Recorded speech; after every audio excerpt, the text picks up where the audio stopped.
अपने घर के मंदिर में कितनी देवताओं की मूर्तियाँ कितनी संख्या में रख सकते हैं। दोस्तों, मैं आपको शास्त्रों के प्रमाण के साथ बताने वाला हूँ। जो कुछ भी हमारे शास्त्रों में बताया गया है, हम स्पष्ट रूप से शास्त्र के माध्यम से जानेंगे कि हमको अपने घर के मंदिर में कितनी देवी देवताओं की प्रतिमाओं को स्थापित करना चाहिए। इसका पहला प्रमाण मिलता है वाराह पुराण के अंतर्गत। इस श्लोक में स्पष्ट बताया गया है। इस श्लोक को ध्यानपूर्वक सुनिए व समझने का प्रयास कीजिए। यह श्लोक है, एक मूर्तिर्न पूज्येव गृहीणा स्वेष्टमिच्छता अनेक मूर्ति संपन्नः सर्वान् कामान वाप्नुयात्। यह वाराह पुराण का श्लोक है। इस श्लोक का अर्थ है कि प्रत्येक गृहस्थी जो भी अपने घर के मंदिर में भगवान की पूजा पाठ करता है, उसको अपने घर में एक मूर्ति न रखकर कम से कम पंचदेवों की मूर्तियाँ अपने घर के मंदिर में रखना चाहिए और उनकी पूजा करनी चाहिए। गृहस्थ व्यक्ति को एक मूर्ति कभी भी अपने घर के मंदिर में नहीं रखनी चाहिए। उसके साथ पूरे पंचदेवों की पूजा करनी चाहिए। इसलिए कई लोग कहते हैं कि हम तो शिव जी को मानते हैं, तो क्या हम शिव जी की मूर्ति के साथ और अन्य देवी देवताओं की प्रतिमाओं को घर में रख सकते हैं क्या? जी हाँ, बिल्कुल रख सकते हैं।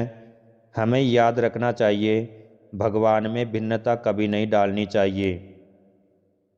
आपको समस्त देवी देवताओं को अपने घर में स्थान देना चाहिए, सबकी उपासना करनी चाहिए। यह हमारा सनातन अधिकार है। इसलिए एक देव या देवी को आपने रखा है, उनको अपने आराध्य के रूप में पूजा कीजिए और अन्य देवी देवताओं को भी अपने घर के मंदिर में जरूर स्थापना करनी चाहिए। यह शास्त्रों का प्रमाण मैंने आपको बताया है। अब दूसरी बात, हम ये जानते हैं कि हमको अपने घर के मंदिर में कितनी देवी देवताओं की मूर्तियों को कितनी संख्या में रखना चाहिए। जो कुछ भी प्रमाण है वह वाराह पुराण के अंतर्गत है।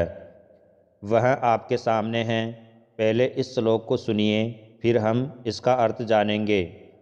श्लोक है, गृहे लिंगम द्वयम नार्चयम सालग्राम मद्वयम तथा द्वे चक्रे द्वारकायास्तु नार्चयम सूर्यद्वयम तथा शक्तित्रयम तथा नार्चयम गणेशत्रयमेव च द्वो शंको नार्चय चेव भग्नां च प्रतिमा तथा तेषां तु पूजनेनैव उद्वेगं प्राप्नुयाद गृही। यह वाराह पुराण का श्लोक है।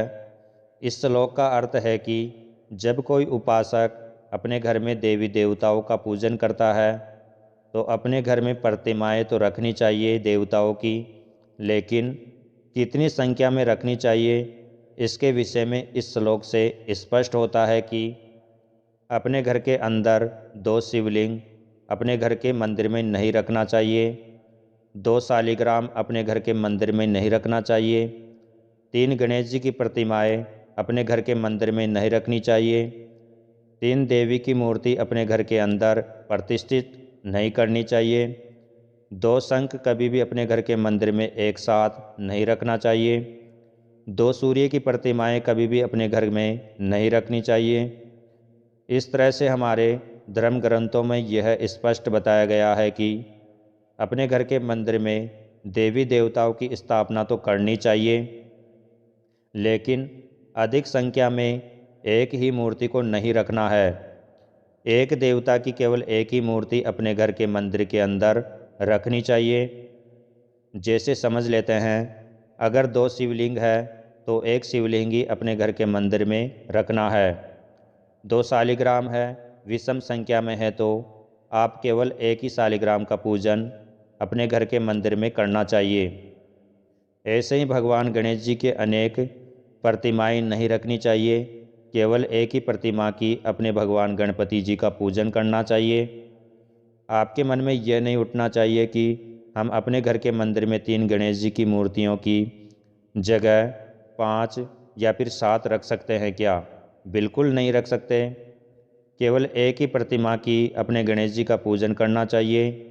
किसी भी देवी देवता की मूर्ति एक से ज़्यादा अपने घर के मंदिर में नहीं रखनी चाहिए। और जैसे कैलेंडर होते हैं उनमें छाया चित्र बना होता है, भगवान गणेश जी का तो क्या, वह भी हमको अपने घर के मंदिर में नहीं लगाना चाहिए।